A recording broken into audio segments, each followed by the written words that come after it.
안녕하세요. 55살의 중년에 접어든 남자입니다. 가족은 아내와 장성한 딸 2명, 그리고 얼마 전까지 제 곁에 형수님이 계셨습니다. 술기운에 사연 신청을 했지만 말 주변이 없어 어디서부터 어떻게 말해야 할지 모르겠어요. 제 이야기를 하려면 새끼 묵은 시절부터 시작해야 할 듯합니다. 고리타분하고 지루하지만 잘 들어주시면 감사드리겠습니다. 저는 엄마가 46살에 늦둥이로 낳은 아들이었어요. 지금에야 많이 나았지만 저 어린 전만 해도 최고로 노선이었습니다. 제 위로 22살 터울의 형이 있었으니까요. 엄마는 저를 낳자마자 건강이 악화되셔서 돌아가셨고, 아버지께서는 저를 3살 정도까지 키우시다가 좋은 분 만나 재혼하셨는데, 안타깝게도 재혼한 분께서 저까지는 원하시지 않으셔서 절 형한테 떠맡기다시피 하셨대요. 형은 제가 4살 때 이미 22살이었고 가정을 꾸린 상태였습니다. 형수님도 계시고 형의 아들도 있었는데 제 조카랑 저랑은 생일만 10개월 차이 나진 아이는 같았네요. 형은 절 형수님 앞으로 데려온 날 절 어찌해야 할지 죄인마냥 고해에 성사하며 형수님 뜻대로 하겠다고 했대요. 그러자 형수님 당연히 당신 동생이면 내 동생이나 마찬가지인데 우리가 맡아야지 오갈데 없는 도련님을 버릴 것도 아니면서 괜히 떠보긴 하며 형을 안심시켰다고 했대요. 전 그렇게 형의 가족 구성원이 되었고 조카랑 형제마냥 치고박으며 같이 자라게 되었습니다.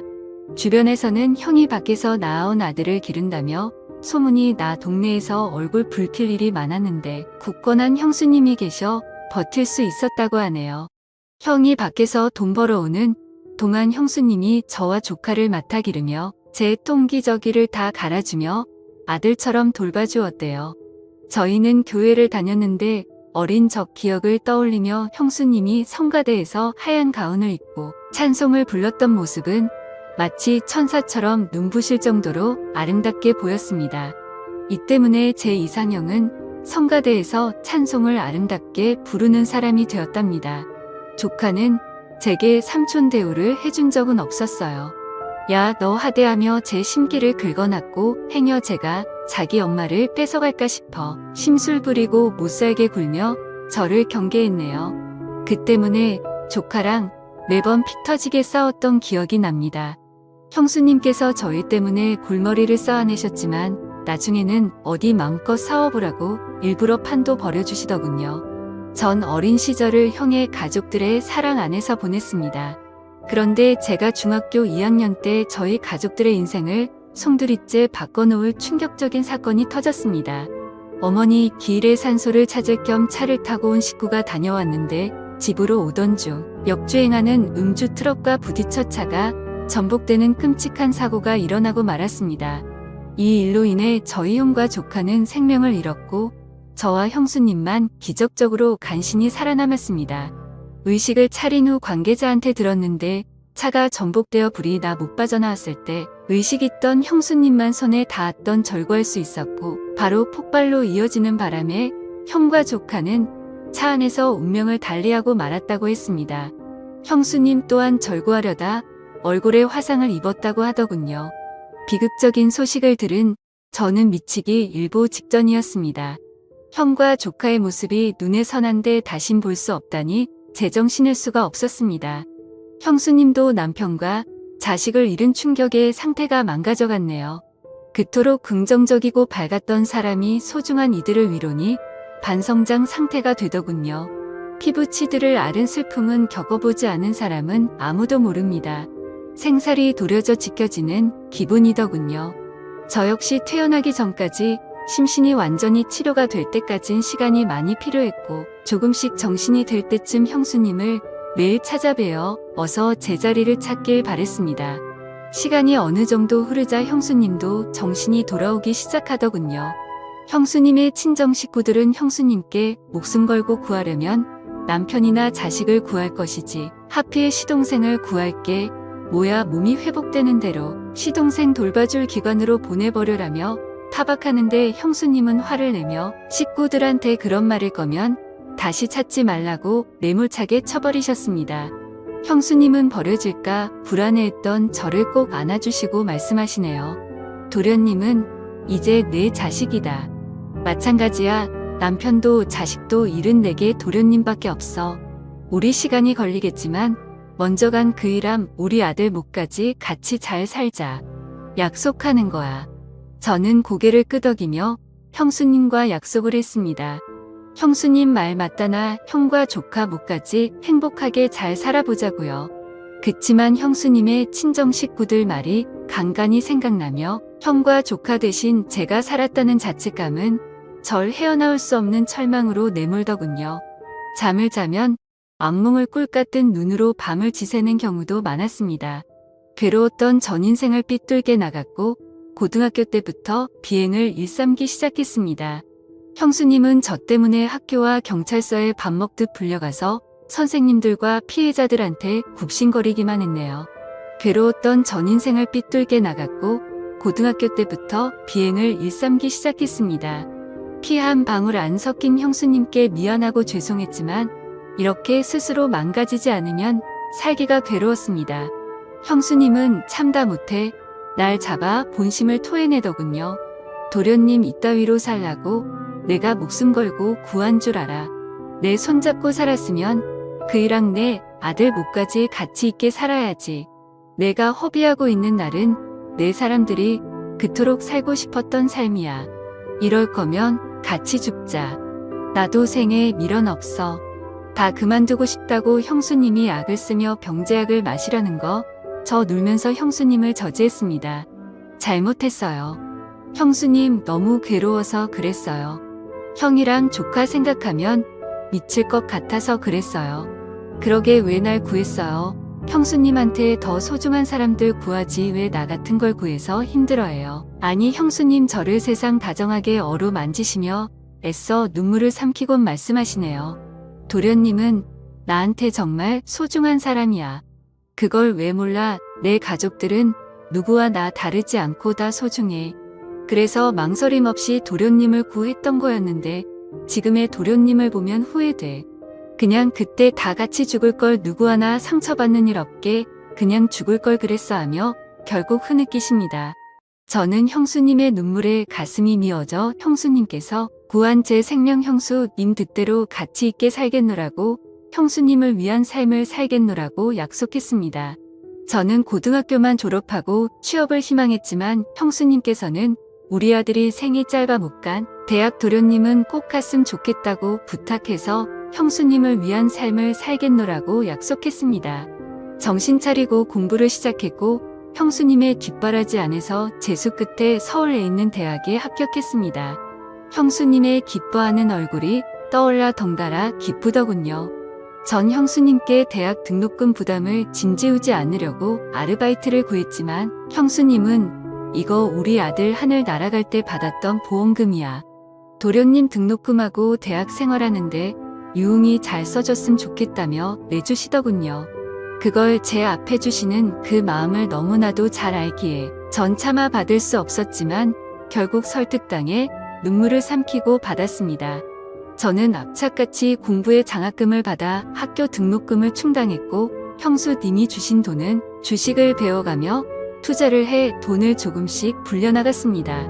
전 형수님께 절 구해주려다 남긴 화상 상처를 치료해주고 싶어 병원을 갔지만 형수님께서는 시간이 그이와 내 아들의 존재를 잊혀지게 하는 게 싫어. 내 얼굴 나 하나도 안 부끄러워. 네 우리 가족들이 기억했던 내 얼굴 그냥 두게 해줘 부탁한다라며 허사코 거절하셨습니다. 형수님은 상처를 통해 형과 조카의 죽음을 잊고 싶지 않았던 겁니다. 그날따라 많이 제 가족들이 그리웠네요. 그러던 어느 날 형의 장례식에도 오지 않았던 아버지가 연락이 닿아 형수님과 저를 찾아오셨습니다. 형의 죽음에 대해 안타까워하시다. 문득 형수님께 내 아들 보험금을 내게 좀 나눠줘야겠다. 형편이 어려워져 돈이 필요하구나. 아버지인 내게도 그 돈에 대한 권리가 있다고 생각한다 하며 형의 보험금을 요구하시는데 낯짝이 두꺼운 것도 유분수지 어쩜 저리도 뻔뻔스럽고 못됐는지 저는 형수님 대신 아버지께 되들었습니다. 그거 수익자가 다 우리 형수님 앞으로 되어 있었던 거예요.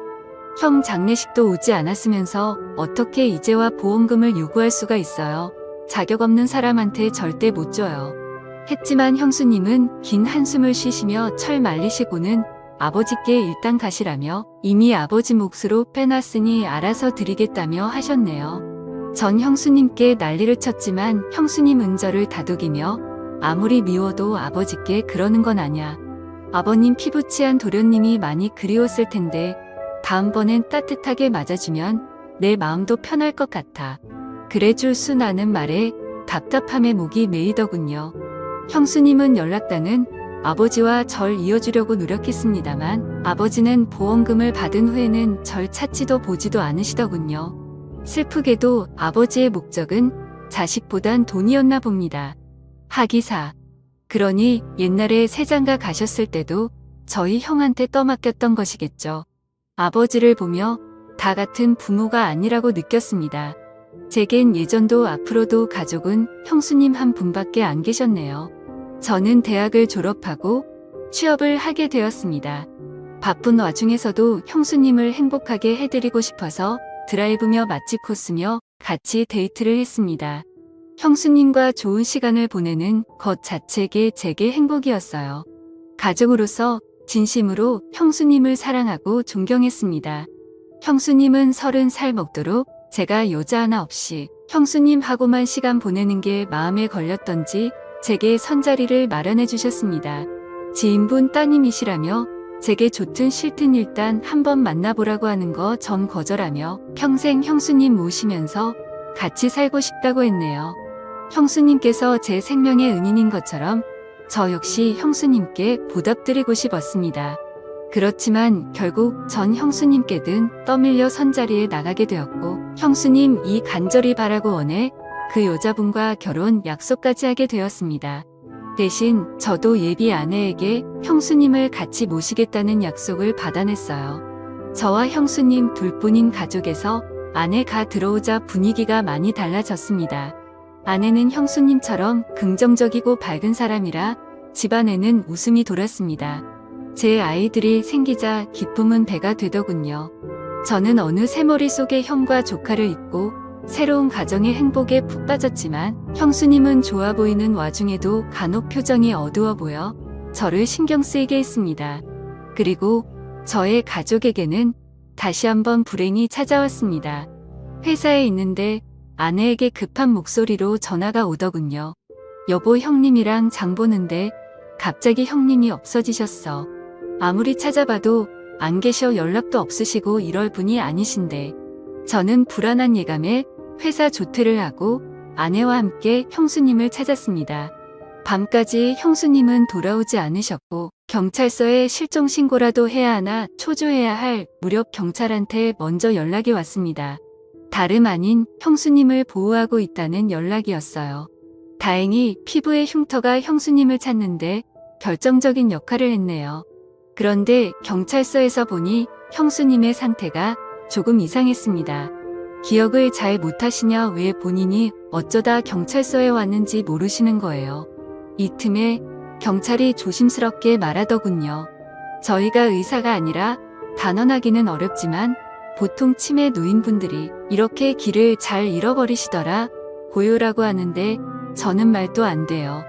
우리 형수님이 얼마나 똑부러진 분이신데 불과 한값 같이 난 분이 무슨 치매예요. 말 함부로 하지 남야 잔뜩 화낸 뒤 며칠 후 병원으로 모셔 정밀 검사를 했습니다. 그 결과 믿기지도 않고 믿을 수도 없는 소식을 접하게 되었습니다. 형수님은 경찰들의 말처럼 알츠하이머성 치매 초중기 단계라 했습니다. 그제서야 아내가 저에게 형수님과의 지난 일들을 털어놓았습니다. 언젠가부터 깜빡깜빡 하시는 건망증이 심해지셨어 가끔 기억도 못하고 엉뚱한 소리도 하시고 이상한 느낌의 병원을 몇 번에 모시려고 했지만 별거 아니라고 나이 들면 다 이렇다 말씀하셨는데 이럴 줄 알았음 병원에 우겨서라도 모시고 올 걸 하는데 저는 자책하는 아내를 뒤로하고 형수님을 붙들고 눈물을 왈칵 쏟았습니다. 알츠하이머성 치매라니 형과 조카를 그렇게 잊기 싫다고 했으면서 아이러니하게도 왜 그런 병에 걸려버린 건지. 도련님 난 괜찮아. 이제 나도 그이랑 우리 아들 곁으로 갈 시간이 가까워지는 것 같아서 좋아. 다만 이렇게 내 가족이 잊혀지면서 가긴 싫었는데 죽을 때까지 도련님과의 행복했던 시간들 품고 가고 싶었는데 그게 참 아쉽네 하며 제 뺨을 어루만져 주시는데 형수님의 서글픈 상황에 제 심정은 말이 아니었습니다. 제가 지켜드릴 테니까 형수님 아무 걱정 마시고 그저 여태 제 곁에 있어 주셨던 것처럼만 있어 주세요. 그 자리에만 서 계셔 주세요. 그럼 돼요, 형수님. 형수님은 엷은 미소를 띠며 언제나 고맙다며 제 손을 잡아주셨습니다. 어린 날 제가 아버지께 버림받았을 때 제 손을 잡아 끌어주었던 것처럼요. 나의 형수님의 손은 여전히 든든하고 따뜻했습니다. 그러나 시간이 흘러 병원 치료를 꾸준히 받았음에도 불구하고 형수님의 상태는 점점 악화되었습니다. 아내는 처음엔 저와 함께 형수님의 처지를 안타깝게 여기며 치매에 좋은 음식을 준비했고 기억력을 돌이키기 위해 일상 속에서 꾸준하게 자극을 주었지만 긴병에 효과 없다고 형수님의 수발에 지친 아내는 급기야 제게 형님 우리 요양원에 모시자. 나 집안일에 애들일에 형수님 수발까지 도저히 못하겠어. 솔직히 시어머니도 아니고 당신 형수인데 나 이만큼 했음 잘한 거야. 아내가 원망스러웠지만 심정을 이해 못하는 바는 아니었네요.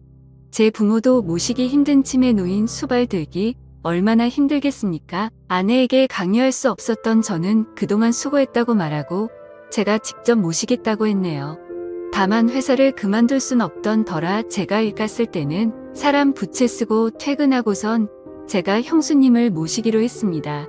밤낮으로 쉴 틈 없이 지내니 체력이 바닥난 상태였지만 형수님을 끝까지 놓을 순 없었습니다. 아무리 요양원이 좋아졌다 한들 제 마음이 불편해 버틸 수 있는 한 그곳으로 모실 순 없었습니다. 하지만 형수님의 치매 증상은 날이 갈수록 심각해져 갔고 급기야는 정신이 오락가락하며 대소변도 가리기 힘드시고 절 알아보지 못하는 단계까지 이르렀습니다. 형수님을 감당하기 벅찬 저는 마침내 주변의 건의로 형수님을 요양원에 보내는 못난 결심을 하고는 요양원으로 가기 전날 밤 형수님 곁에서 자리를 지키기로 했습니다. 그런데 그때 형수님께서 제 뺨을 어루만지며 미소를 지으시더군요. 그러시면서 제게 여보 당신 하시는데 아마 절 그토록 그리워했던 형으로 아졌나 봅니다. 제 손에 입맞춤 하시며 눈물을 흘리시더군요.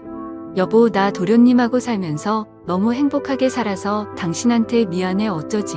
우리 아들 못난 어미 차지하려고 도련님한테 유독 질투가 많았는데 사고 때 손 못 잡아줘. 애기가 많이 미웠을 텐데 내가 도련님하고 살아 생전 좋은 추억들만 쌓았다고. 날 싫어하면 어쩌지. 도련님이 원망했던 날들이 많았지만 도련님에게 기뻤던 적이 더 많았어. 도련님과 헤어지기 싫어. 이 세상에 미련이 남는다면 주책맞은 늙은이 너무 욕심 부리는 거라고 하시는데 저는 형수님의 진심에 목이 메어 하염없이 눈물을 떨어뜨렸습니다. 보잘것없던 제가 형수님이 아니었으면 사람 굿이라는 삶을 살 수 있었을까요? 부모에게조차 버림받은 제가 형수님이 아니었음 세상을 당당히 볼 수 있었을까요? 제가 그날 사고로 형수님께 생명을 비친 날 제 존재를 구원해 주신 분은 바로 형수님이셨어요. 저는 형과 조카에게 내 어머니이자 가족이었던 나의 형수님을 제발 제 곁에 오래 머물게 해달라고 바라고 기도했습니다. 그리고 10년이 흐른 지금 형수님은 요양원에서 제 손을 잡으시고 운명하셨습니다. 저는 형과 조카에게 내 어머니이자 가족이었던 나의 형수님을 제발 제 곁에 오래 머물게 해달라고 바라고 기도했습니다. 잡으시고는 운명하셨습니다. 방년 72세 꽃잎이 지듯 그녀의 생명도 날아가 버렸습니다. 형과 조카에게 형수님을 그리 보내드린 후 저는 형수님께 받은 사랑을 많은 이들에게 전하기 위해 시간 날 때마다 형수님께서 머무신 요양원과 보육원에서 봉사활동을 하고 있습니다. 어린 날에 갈 곳 없는 철사랑으로 품어주시고 새 생명을 주신 형수님 당신이 계신 그곳에서 제 형과 조카까지 만날 그날을 위해 당신이 가르쳐준 대로 삶을 가치 있게 살 겁니다. 감사합니다.